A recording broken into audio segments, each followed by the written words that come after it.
What's up, everybody? That's awkward. What's up, everybody? I'm back finally with episode 3 of the Chronicles of DJ B. We could talk about 2022 if we wanted to and how it's been a rocky start, but let me just shift our focus right quick to where it needs to be and give glory to the one who deserves it, and that is God, who is good all the time, and all the time he is good, who is still sitting on his throne, who is still King of Kings and Lord of Lords. Now that we got that sitting in our hearts and our minds, let's jump into episode 3. Alright, so as per request, I want to talk about preparing for an event. That request can be broken up into multiple parts, and today I'm going to talk about preparing for an event as a DJ specifically. It only makes sense that I start with that one because that is ultimately what I do, but I can drop some tips and tricks for MCs, dancers, people who are rappers. I'll touch on those in the future, but today let's talk about what it looks like as a DJ. So first things first, ask questions. Not your typical who, what, when, where, why questions, but questions that are going to help you build a playlist so you can create the experience that they want. Yes, I want to play Jesus music all day, every day, at every event, whether it's Christian or secular, but that might not always be what you can do. Sometimes you can get away with it, other times you can't. You can't always have a dance party when they're trying to have a dinner party. So let's dive into the first question here. The first question is, how long is the event? Is this an hour-long event where I can get away with the short playlist? Or is this going to be a 10-hour event where I need multiple short playlists combined into one? I have DJ'd a 10-hour event before. I have. I did not want to be a radio station that played the same top 40 songs over and over and over again, because nobody wants to hear that you're all about that bass 5 times in a row, because every time they get back in the car, it's all about that bass. Y'all know what I'm talking about, right? Yeah. Get creative. Get creative. Throw in some throwbacks. Throw in some new stuff. Throw in some 90s, some somewhere in between. Wow, I just thought about how the fact that the 90s are throwbacks, and now I feel old. Then the next question is, what are the, whoever's this event is for, what is their favorite music? What's their favorite songs that they absolutely want played? So especially for birthdays and weddings, it helps you to better personalize the experience for them, but also it gives you a base to work off of, so that you can then build a playlist that is catered to them. And then the next question that kind of somewhat gets answered by the last question I just mentioned about favorite songs and stuff, is what atmosphere are they trying to create in their event? Is this a background music throughout the day that's supposed to be hype, like that 10-hour event I did where it was a basketball tournament? And, they want hype music so people, while they're warming up, can get hype, get pumped for the game they's about to play in, some street hoops. Or is it supposed to be a dance party the whole time? Is it supposed to be dinner first and then dance? Or are there different, whatever atmosphere they're trying to create is also going to help you build your playlist. So once you have all of that set, you're going to want to put your playlist together within Serato DJ, Virtual DJ, whatever you're using. I want to emphasize this. For you. Once you have the music, immediately sit down, do the research, put the playlist together, so that you're not trying to do it on the day of the event. Before the day of, not before the events leading up to the hour, but before the day of the event, have your playlist put together and ready to go. So any last minute stuff, it's no problem.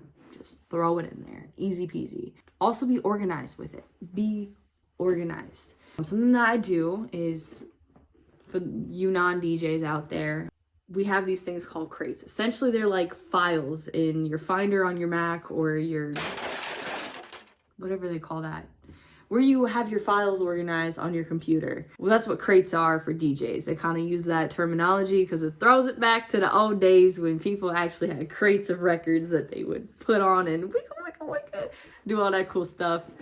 I ain't that legit. Crates in your Serato DJ or virtual DJ or whatever. Create them for the event specifically. And then any special moments, have sub crates. Like for weddings, I have the name of the wedding or like the couple, wedding, the year, whatever it might be, maybe even the month or the date.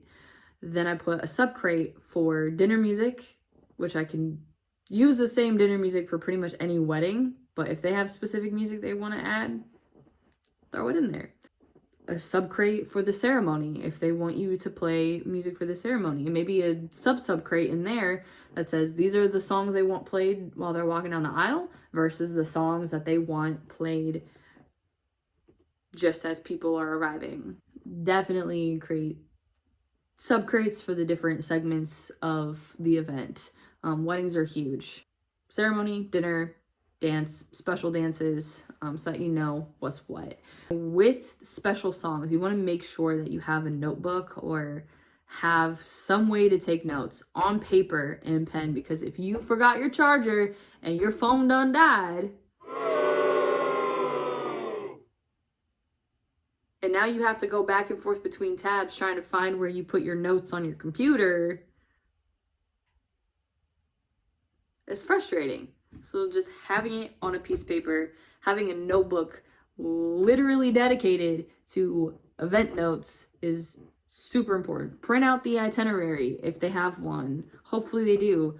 Ask for an itinerary so you know what the heck is going on. Do that. Take notes. Take notes. So you know what songs need to be played when, and you're not confused when you open a crate and you're like, oh crap, which one was which?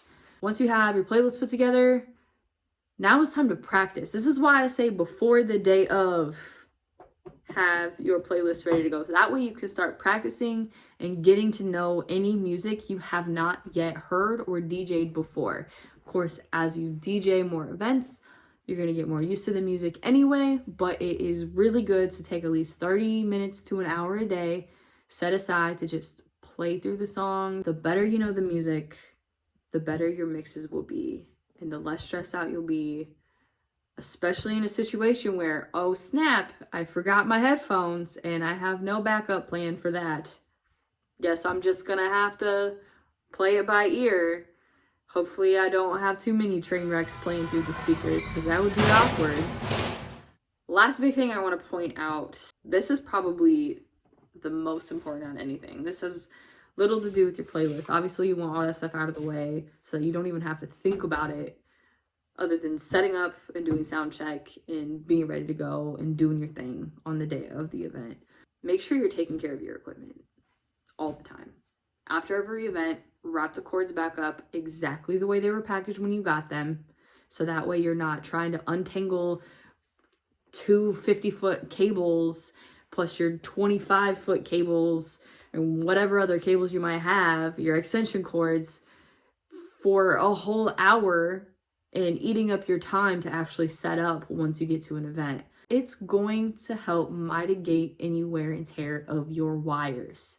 Along with wires and wear and tear, make sure you're replacing your wires somewhat regularly, maybe yearly. Always have a fresh set of cables on hand. So if you have a 50-foot cable that you've used or that you use, have a still packaged up 50-foot cable ready to go just in case that one decides today's the day I'm gonna quit. Find cable brands that are good and durable to begin with in their make, but also have a lifetime warranty, so you can go back to the store with the receipt that you should keep for all your DJ equipment and be like, hey, I need a replacement. Because then, with that lifetime warranty, you can get your cables replaced for free and you don't have to spend hundreds of dollars on cables all the time. Give yourself plenty of time to set up and do a sound check. And then also, in case of emergency, where crap, I need an extra extension cable. Now I need to go to Walmart. So scout the area first, find the nearest Walmart, know how long it's going to take you to get from the venue to whatever store you need to go to, Walmart, Target, whatever it might be, and just make sure you allow yourself enough time to make a run there if you have to. Expect the best, but prepare for the worst, especially with events, like with your DJing events and using technology that is not God and not perfect. Obviously, you want to have faith ultimately and trust in God, but I don't think there's any harm in always being prepared. I think that's wise. I think that's just generally wise. Make sure you're taking care of your equipment, keeping dust out, making sure your laptop isn't overloaded with music. Use a hard drive. Put everything you can onto a hard drive. Have multiple hard drives where you put all your personal stuff on one and all your DJ stuff, your music on another. Be prepared. Enjoy it. Having your playlist prepared, knowing your music, asking the right questions, vitally important. So that's all I got for you. If you are a DJ as well and you have some other things you might want to add to that list, by all means, please drop that in the comments. That being said, grace and peace, y'all. DJ